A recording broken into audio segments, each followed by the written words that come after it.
story time, where it's not just about the fish, it's about the people.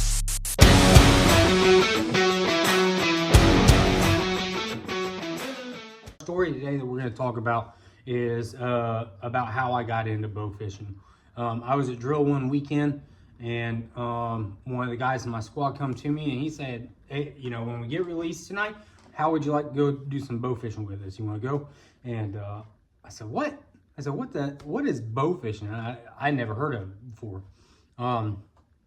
Brady starts to tell me about it, and honestly, I thought he was messing with me. Like, you know, kind of like you take your friends out snipe hunting. And if you don't know what snipe hunting, ask a buddy of yours, because if you're watching this, you probably know somebody that's been snipe hunting before. So I thought they were just trying to pull one over on me. The more he explained it to me throughout the day as we worked together, I decided, hey, you know, maybe he's being serious. So I took him up on his offer to go bow fishing. He asked me if I knew anywhere to go, creeks or places I could get down by the river or something like that. I let him know a few spots that I knew about, but because I didn't know anything about bow fishing, I didn't know what they were looking for. So we go out to this little creek. The bridge is about, I don't know, roughly probably 10, 15 foot above the water. And Brady gives me the spotlight, and I'm spotlighting for him like I'm his kid, you know, he's working on his truck. And I'm looking for fish, man. I don't even know what kind of fish I'm looking for. Finally, we see this gar, and Brady just smokes it, right? I mean, when I say gar, I'm talking like an 8-inch gar. And Brady just nails it. And I'm like, boom, spotlight in his face. I'm pretty excited. And I was just astonished that he just shot this bow that doesn't have sights. The arrow's tied to a string, and he was accurate enough to hit this little bitty dink gar, you know. So we keep fishing through night. It's my turn to shoot. It's his turn to shoot. It's my turn to shoot. It's his turn to shoot. What I'm not telling you is on my turn to shoot, I'm not hitting nothing. Okay, so I mean, over and over and over again, I'm trying. I'd shoot, you know, get an opportunity to shoot a few of them, and I'd miss, and Brady'd be like, "Let me show you how it's done," you know. So as this night goes on, we see a storm brewing in the distance. And when I say a storm brewing in the distance, I'm talking like lightning showers everywhere, and it's getting pretty nasty out. The wind's starting to pick up, and Brady's like, "Well, you ready to get out of here?" You know, I was like, "Absolutely not."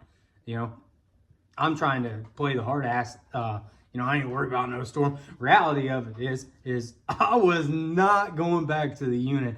Being the only guy that hadn't shot a fish, because I knew I was gonna get razzed over that, you know.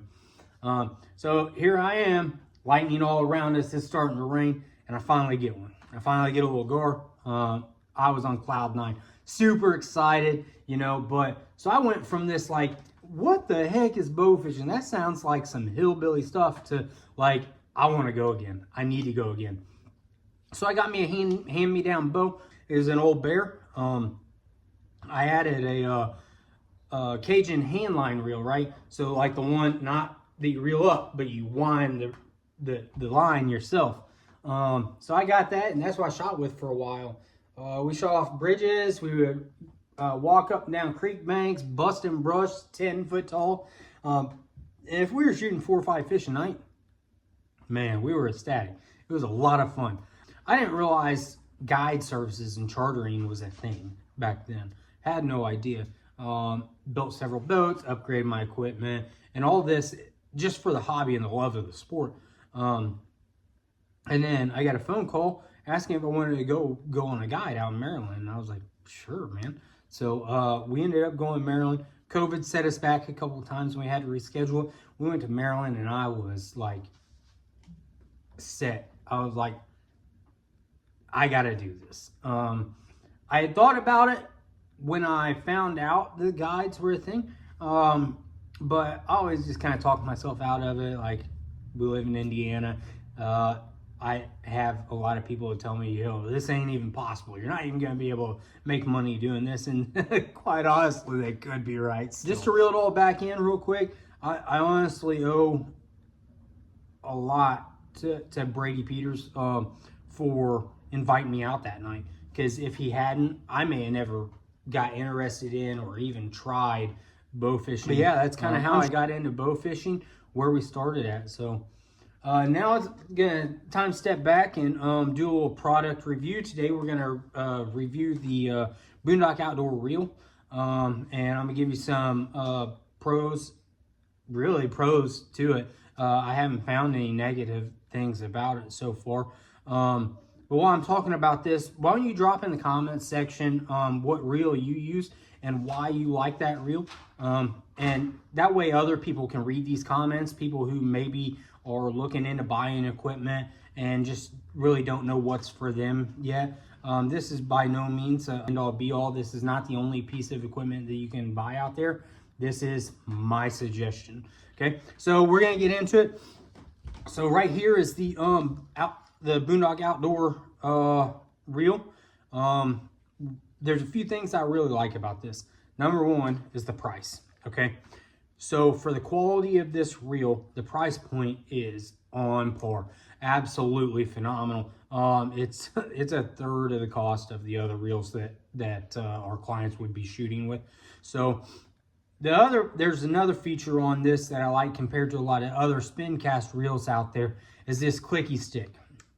The way this is designed versus other reels is if I want to shoot, I have to push a button on another reel, and if I don't remember to push that button, oftentimes what I found is I would forget to click the button, I would shoot, and my line would go out so far, and my arrow would break off, and I lost an arrow. I lost like three arrows in 5 shots, and I was over that.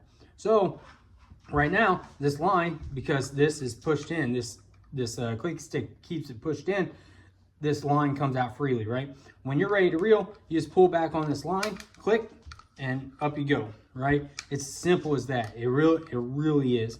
The design and thought that went into this, it is amazing. Another feature that I really like on this reel versus some of the other reels that are out there is this has an actual drag. I don't know if you can get in there and see that real well. This actually has a drag that works just like any other fishing reel that you would use. You can adjust drag up and down, but what I've found, and I have this on my personal bow, this very reel on my personal bow. What I've found is being able to adjust that drag has helped me lose a lot less fish. I don't lose near as many fish whenever I know it's starting to fight and I can feel that pressure really start to mount up. Instead of letting off my reel and letting more line out, I just adjust the drag versus letting it just run off with a free line, right? Those are two of the big features I really like about this. The line that came on this, I still have the original line that came on this. I bought 2 of these at the beginning of the season, and I haven't had a problem. I haven't broke anything yet. I'm sure eventually we'll find the breaking point on it. My equipment gets used and abused. It gets tossed around, it gets thrown, it's used by people who don't bow fish or had never bow fished before. But with that being said, these things get shot hundreds and hundreds and hundreds of times a night sometimes, and we've yet to break one. You can mount this on just about any reel seat mount that's out there, and then our preferred shoot through rod is the TJE shoot through rod, the original shoot through rod. To find these reels, you can go to Boondock Outdoors and see on their Facebook page, Instagram page. You can see these reels. I don't believe the reels are currently on his web page. However, if you get on there and you see a reel and that you decide that this is the route you want to go, you just DM him and he'll hook you up. You can choose your colors. You can, like, there's all kinds of customization that can come with this as well. And then the last thing I'm going to say about this is Boondock Outdoors as a company.